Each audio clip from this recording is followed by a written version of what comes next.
Waalaikumsalam, Bang Juma. Iya, makasih saudara. Jadi kedatangan Islam kemudian tidak lain hanyalah meluruskan kemudian kisah yang ada pada Nabi Isa alaihissalam, di mana Nabi Isa itu dibuat terluntah, ya. Nabi Isa kemudian terlantar datang kepada umat yang kemudian tidak menganggap dirinya. Jangankan menganggap dirinya Tuhan, dianggap sebagai Mesias atau Rasul itu ditolak. Sehingga tidak mungkin kemudian ada pengajaran yang positif yang bisa dipertanggungjawabkan berasal dari sana. Terkecuali ajaran segelongan manusia memiliki kepentingan yang mendudukkan dia dengan berbagai macam propaganda untuk mendudukkan Yesus ini sebagai Tuhan. Tapi di tempat di mana dia diutus itu dibenci dan dibuatkan sebuah kitab bernama Talmud, lalu diceritakan secara tidak senonoh terkait oknum tersebut. Tidak sampai di situ saja, sebagian orang Farisi kemudian mengambil cerita tentang beliau, lalu kemudian menjual kepada penganut ajaran atau aliran kepercayaan penyembahan terhadap dewa yang nuzul menjadi manusia. Maka lahirlah konsep Katolik. Nah, di sini Islam datang kemudian untuk meluruskan semua yang dibengkokkan terhadap oknum yang datang kepada Bani Israel lahir tanpa ayah. Nah, sehingga kami sebagai seorang Muslim kemudian ingin menyatakan bahwa kedatangan Islam itu membersihkan Nabi Isa yang kemudian namanya dipalsukan menjadi Yesus dari tuduhan-tuduhan yang tidak benar terhadap dirinya. Termasuk mati digantung di atas pohon, itu adalah sebuah penghinaan. Itu adalah sesuatu yang sangat mencelah seorang nabi, sehingga itu tidak dibenarkan baik menurut wahyu maupun menurut akal. Karena itulah perlu diketahui bahwa meskipun kita ribut tentang penyaliban, kita harus tahu bahwasanya ada kekuatan yang sangat luar biasa dari alam kegelapan yang men-setting cerita ini sehingga miliaran manusia kemudian meninggalkan menyembah kepada pencipta langit dan bumi menuju kepada penyembahan terhadap ciptaan. Itulah Paulus. Pauluslah yang kemudian men-setting semua cerita tersebut.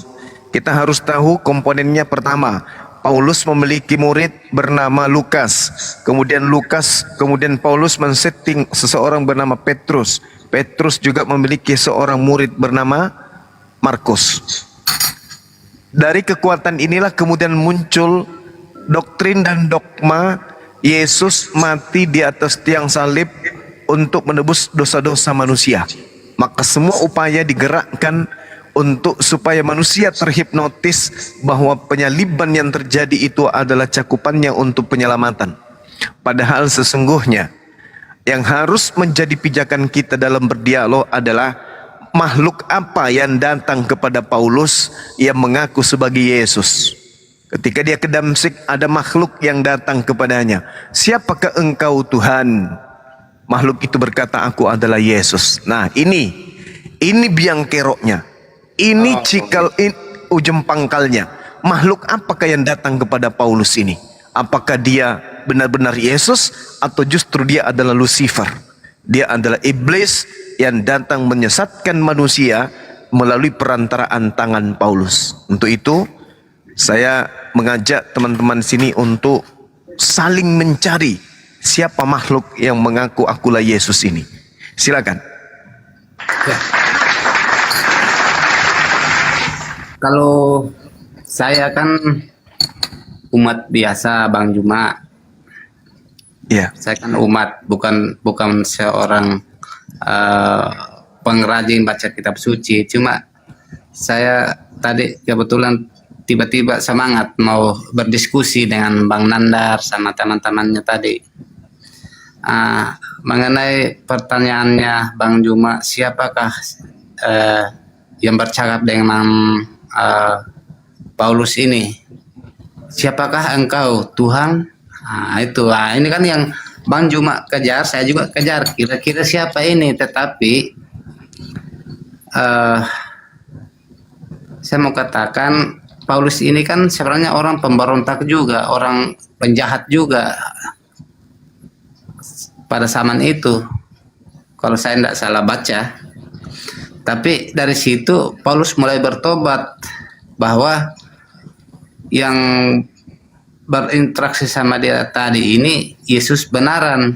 Itu kalau menurut saya, kalau memang salah ya mohon dikoreksi, mohon diluruskan, karena Bang Juma kan lebih tahu. Saya kan baru saja tadi ini mau belajar seperti itu.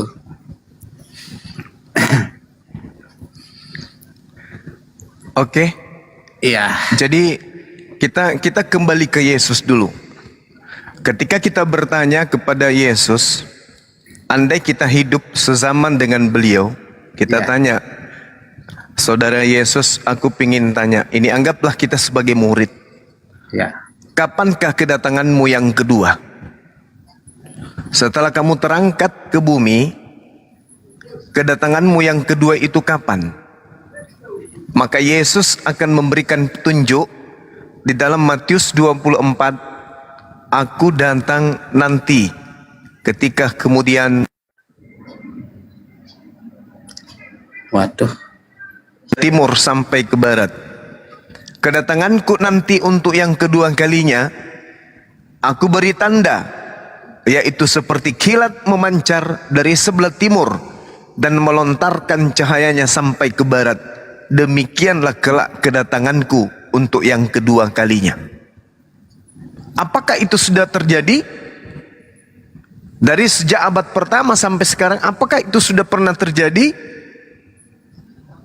Ada cahaya dari timur sampai ke barat, kemudian dengan ditandai turunnya sosok Nabi bernama Isa atau bernama Yesus. Apakah itu sudah terjadi?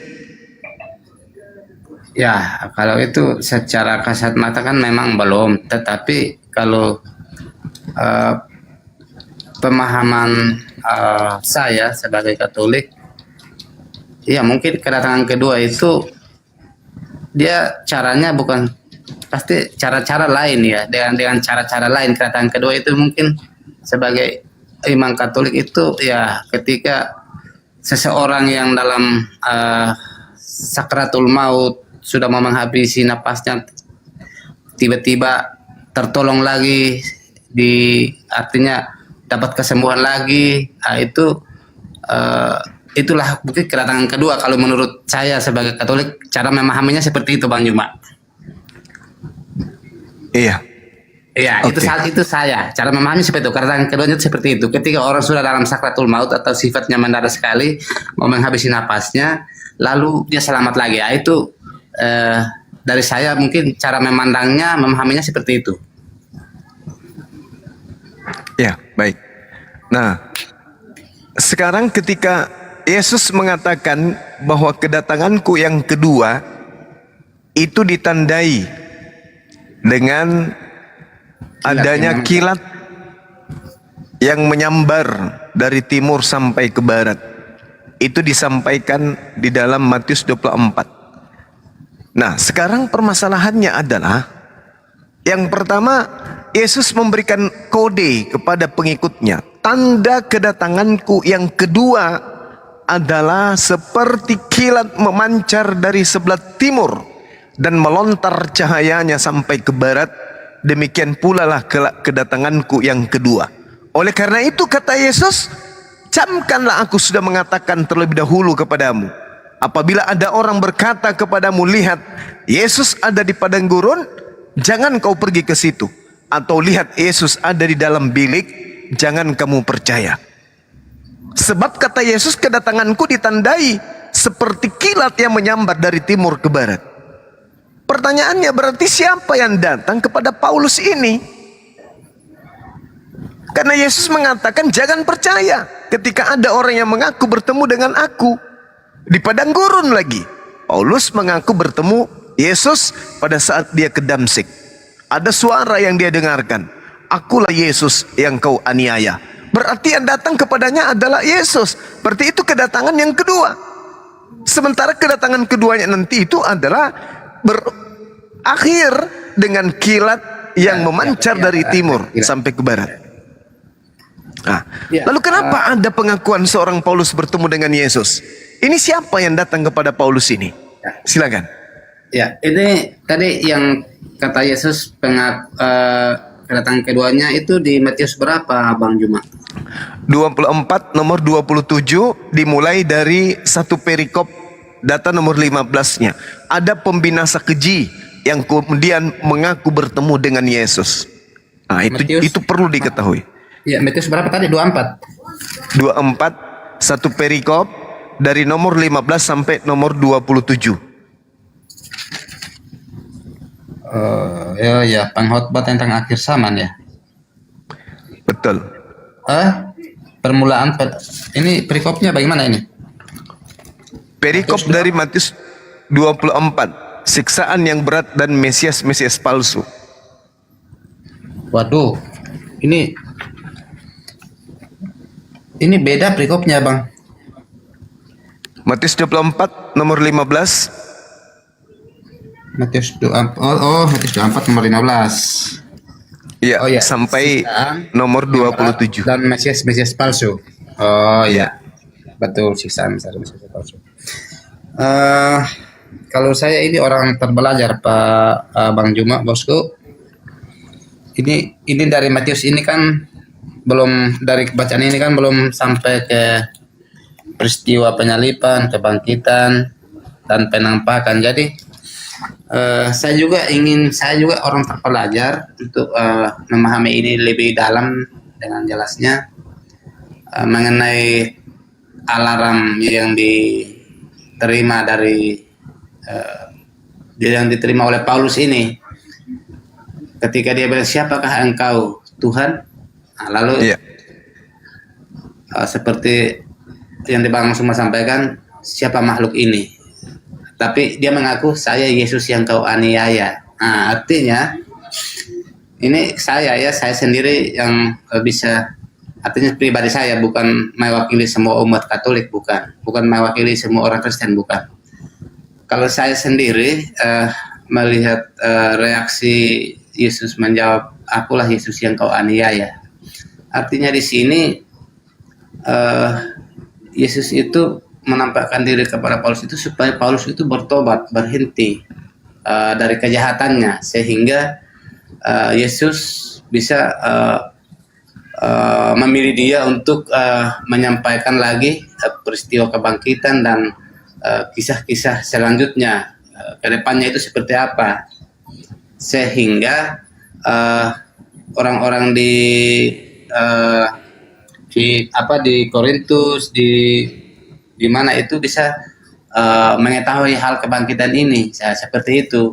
Kalau mengenai kedatangan kedua, saya memberikan jawaban pribadi saya untuk Bang Juma, itu bukan hanya lewat kilat memancar dari ujung timur ke ujung barat, tapi ada hal-hal lain yang bisa dialami semua manusia, baik yang mau percaya Yesus maupun yang tidak percaya Yesus, kalau Yesus itu Tuhan. Karena itu setiap manusia pasti mengalami itu. Siapa saja, baik itu Muslim mau Protestan, Katolik, ketika dia sudah dalam sakratul maut, tiba-tiba dapat lagi pernapasan lagi, hidup lagi, sembuh lagi, selamat lagi. Ya, itulah pandangan saya mengenai kedatangan Yesus yang kedua. Begitu saja abangku dari saya. Ya. Jadi gini, saudara. Yesus ketika datang yang kedua kalinya itu tidak datang dalam bentuk roh dan tidak akan datang dalam bentuk suara saja. Ya. Yesus akan datang dengan fisiknya, dengan postur kemanusiaannya. Diterangkan di dalam Kisah Para Rasul 1 nomor 11, dan berkata kepada mereka, hai orang Galilea, mengapakah kamu berdiri melihat langit? Yesus ini yang terangkat ke langit meninggalkan kamu akan datang kembali dengan cara yang sama seperti kamu melihat dia naik ke surga. Dia akan datang seperti kamu lihat dia terangkat ke langit. Ketika dia terangkat ke langit dengan jasadnya, maka kedatangannya kedua kali dia datang dengan jasadnya pula, bukan dengan roh, bukan dengan suara. Begitu, ya, bukan seharusnya begitu toh, tapi dia hanya tadi kedatangan keduanya itu bertanda kilat. Jadi di situ yang kita harus gali, kita harus cari tahu begitu. Ya, berarti yang datang kepada Paulus ini siapa?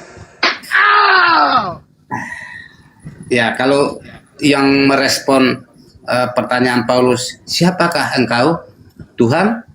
Nah, lalu kalau yang menjawab Yesus, berarti di ayat ini juga saya harus akui bahwa yang menjawab itu Yesus, bukan makhluk yang berpura-pura mengatasnamakan Yesus, seperti itu.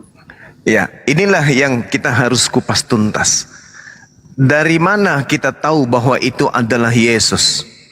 Sedangkan iblis jangankan menyamar sebagai manusia, menyamar sebagai malaikat aja bisa. Ketika dia datang kepada Paulus suara ini, di situ dia tidak menyamar sebagai manusia, sebagai Tuhan.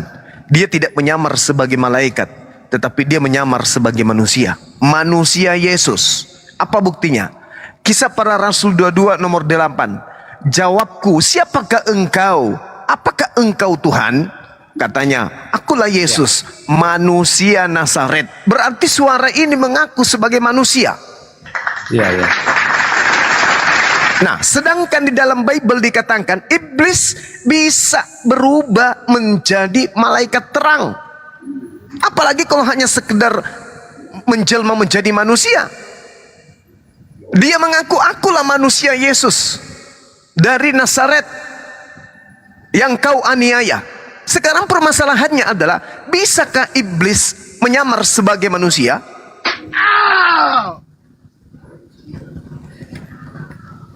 Bisa kan? Kalau iblis mungkin, saya jawab pertanyaan itu kayaknya iblis bisa menyamar jadi manusia, mungkin bisa. Tetapi mohon maaf Bang Juma, bosku, kalau respon pertanyaannya Paulus tadi itu mengenai akulah Yesus yang kau aniaya itu, itu kalau saya memandang itu Yesus betul yang menjawab. Tetapi kalau Bang Juma masih wajib. Bang Juma masih bilang ini harus dicari tahu kebenarannya, ini siapa, sosok siapa, makhluk siapa, sehingga orang Roma itu bisa 100% kan bahwa ini Yesus itu. Dia Yesus yang cakap-cakap. Itu harus, karena Anda sebagai Katolik harus memperjuangkan itu. Nah, sekarang permasalahannya adalah kata Yesus, ketika ada orang yang mengaku, atau suara mengaku, atau roh mengaku bahwa dia yang ditemui, apa kata Yesus? Jangan kamu percaya, sebab kedatanganku nanti ditandai dengan adanya kilat yang menyambar dari timur sampai ke barat. Pertanyaan saya, ketika suara ini datang, akulah Yesus, apakah ada sinar menyambar dari timur sampai ke barat pada saat itu? Boleh saya jawab? Silakan. Iya, kalau saya jawab itu antara kilat dengan suara ya. Kalau untuk suara itu menandakan memberikan pengampunan dan pertobatan kepada Paulus, sehingga kemanusiaannya Paulus yang pada saat itu menjadi penjahat yang menyalibkan ribuan orang bisa berhenti menjadi seorang penjahat. Kalau kedatangan kedua kalinya yang kilat dengan tanda sebagai kilat dari timur sampai ke barat itu kita bisa mendefinisikan ke sebuah fenomena alam kah, atau Ya seperti itulah, tsunami kah atau bagaimana, mungkin bisa seperti itu. Tapi kalau untuk memperbaiki pola pikir orang atau mempertobatkan orang, mungkin cara Tuhan seperti tadi yang dimaksud tadi. Paulus bertanya, siapakah engkau Tuhan? Nah, makanya Yesus langsung menjawab, akulah Yesus yang kau aniaya. Ada dari situlah Paulus mungkin mulai sadar, oh ternyata seperti ini cara Tuhan mengampuni dan mengasihi kembali kita ciptaannya, seperti itu. Itu jawaban saya, jawaban bukan berdasarkan data, tetapi jawaban sebagai iman, keyakinan saya. Seperti itu, Bang. Oke, baik, saya hargai. Jadi satu hal yang perlu dipahami di sini adalah kita beragama itu harus mengedepankan akal. Kalau mau selamat, hal-hal yang tidak rasional itu dibuang, dikubur. Jangan ego terhadap sebuah keyakinan kalau keyakinan itu justru menghantarkan kita menjadi bego. Yesus mengatakan, apabila ada orang mengaku bertemu dengan aku, jangan kamu percaya. Nah, sekarang kenapa Anda percaya kepada Paulus? Sedangkan nasihat Yesus jangan kau percaya. Sedangkan Paulus ini kita tidak tahu dia siapa. Bapaknya kita tidak tahu siapa, ibunya siapa. Seketika kemudian mengaku bertemu dengan Yesus. Kenapa orang Kristen percaya sementara orang Yahudi tidak percaya? Kita yang jauh-jauh dari zaman Paulus, zaman Yesus percaya. Sementara orang yang hidup sesama dengan Yesus tidak percaya dengan Paulus. Ini aneh. Ternyata makhluk yang datang kepada Paulus itu berhasil kemudian mencengkeram miliaran manusia. Nah, sekarang permasalahannya adalah ketika Yesus mengatakan adalah benar yang engkau katakan, supaya aku berdoa kepada Bapa untuk meminta. Makanya dikatakan dalam Yohanes 14, aku akan minta kepada Bapa agar Bapa mengutus seorang penolong lain yang akan mengajarkan segala hukum-hukum, ketentuan dan keadilan dan penginsapan dunia akan dosa. Yohanes 14 nomor 16. Yohanes 16 nomor 7 adalah betul jika aku pergi. Sebab kalau aku tidak pergi, maka roh kebenaran, roh penghibur itu tidak akan datang kepadamu. Artinya Yesus menerangkan setelah dia pergi akan datang seorang penolong lain. Sedangkan yang terjadi terhadap Paulus, yang datang kepada Paulus ini adalah Yesus. Sementara Yesus mengatakan yang datang setelahku adalah roh penghibur. Mana yang benar? Yesus yang berbohong atau Paulus yang kerasukan setan? Karena Yesus mengatakan yang datang setelah aku adalah roh penghibur, manusia penolong lain. Seorang penolong yang datang setelahku. Tetapi yang datang setelah Yesus ternyata menurut Paulus adalah Yesus itu sendiri. Kalau betul yang datang kepada Paulus itu adalah Yesus itu sendiri, maka Yesus adalah pembohong, pendusta. Karena ternyata yang datang setelah dia pergi adalah dia sendiri kembali. Tapi kalau ternyata tidak, yang datang itu bukan Yesus, maka jelas yang datang kepada Paulus itu adalah iblis. Iblislah yang kemudian mengajarkan konsep-konsep yang ada di dalam ajaran Kristen. Nah, untuk mengetahui itu iblis atau bukan, maka kita perlu mendeteksi apakah ajaran Paulus ini berkesesuaian dengan ajaran Yesus. Itu untuk mendeteksi apakah yang datang ke Paulus ini adalah setan atau yang datang kepada Paulus ini adalah Yesus. Maka kita harus melihat bagaimana ajaran Yesus ketika dia ada di tengah-tengah Bani Israel, dan bagaimana ajaran Paulus setelah ia didatangi oleh roh yang mengaku sebagai Yesus. Coba Anda bandingkan. Menurut Yesus, yang harus menjadi korban di atas tiang sebagai penebus salah itu dirinya atau hewan? Di dalam Matius 8 nomor 4, pergilah, perlihatkanlah dirimu kepada imam, persembahkanlah persembahan yang diperintahkan oleh Nabi Musa. Matius 8 nomor 4. Berarti Yesus mengajarkan bahwa korban itu korban hewan sebagaimana yang diperintahkan oleh Nabi Musa. Tapi Paulus mengajarkan Yesus dengan darahnya, dengan dagingnya lah yang dipakai untuk menebus dosa. Ini bukti bahwa yang datang kepada Paulus bukanlah Yesus. Itu bukti kecil. Nanti kita akan buktikan yang lebih besar, bahwa yang datang kepada Paulus itu adalah iblis, bukan Yesus. Silakan.